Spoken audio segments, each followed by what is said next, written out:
Hi everyone, thank you for joining us again here at SGTV. We've got Cathy from Little Miss Electrical on the show.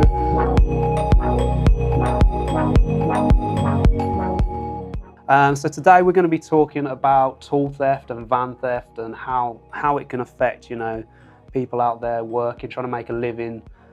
So is it anything you've ever experienced, Cathy, or know anyone who's ever experienced this type of thing?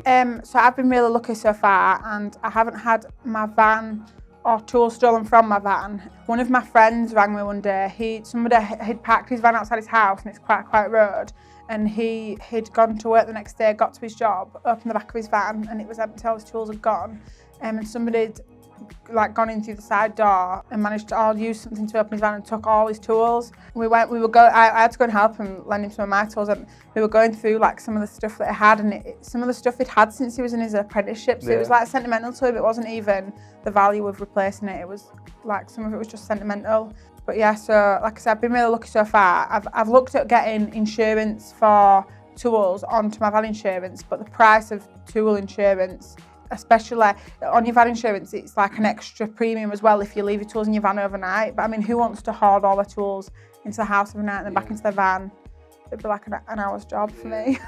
Those types of insurances and tool cover and things like that, I keep hearing more and more often that you pay a lot for them and they're doing very little in terms of paying out when they need it to. So I'm guessing people are probably choosing not to even bother. Yeah, well, I think he had contents insurance for his van, which covered like $1,000, so he got $1,000 worth of tools back. But even that's not going to cover, a lot, is it really? No, well, like a pair of snips, you're looking at anything between sort of 20 and 50 quid, depending on what brand they are and what they do. But I mean, I think I've got probably 7 pairs of snips in my van.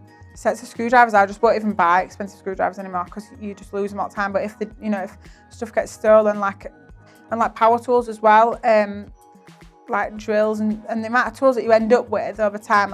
When I first set up, I just would buy what I absolutely needed at the time. But I can imagine, replacing the tools in his van was easily 4 or 5 grand, never mind 2.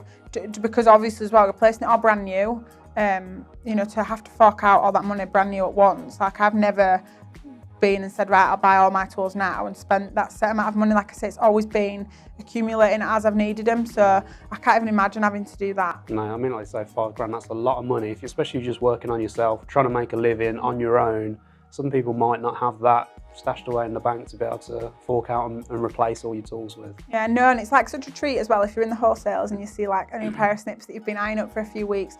You might spend 40, 50 quid on them and they don't leave your side till somebody breaks into your van and steals all your stuff, and it'll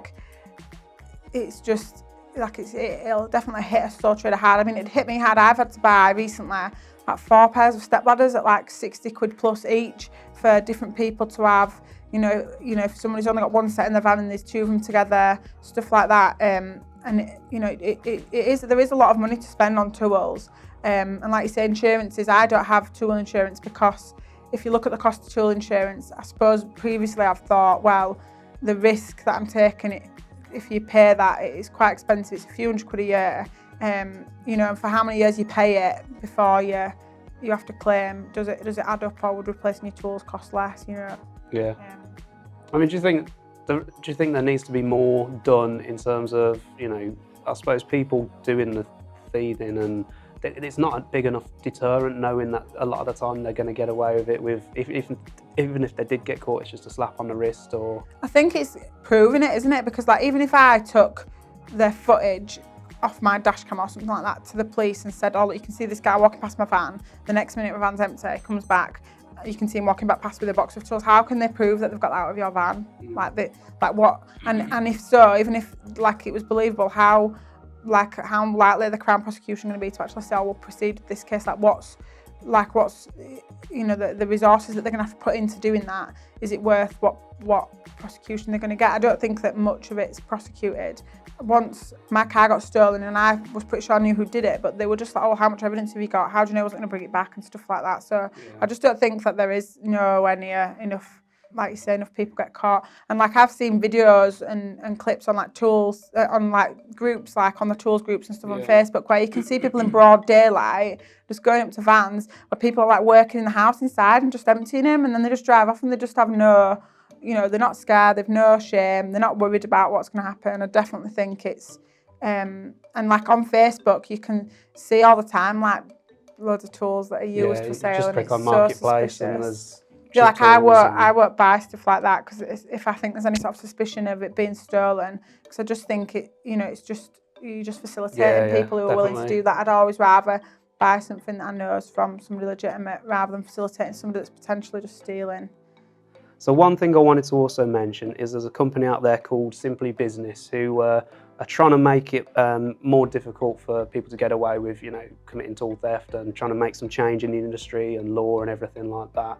They've got a hashtag which is stamp out tool theft. We'll put a link in the description. Yeah, so anyone wanting to sign a petition or get involved, please do get involved, because like Cathy mentions, it's people's livelihoods at the end of the day, and anything that can prevent that from happening, then it's only a good thing. I'd also, I don't know if you've seen this, Cathy, but I'm just going to quickly show the VANCAM, one of the products from ESP.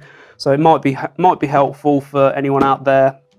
Just a simple product. You can put it in your van, your shed, anywhere you want that extra bit of security. Nice, simple little product, just so, like you say, if there's no evidence, to convict someone that's stolen things from your van, you put this inside your van, you might have them, the faces on camera. So again, we should be able to put a link in the description about the technical specs and videos and everything on this particular product. It's probably cheaper than tool insurance. yeah. Hopefully, it will.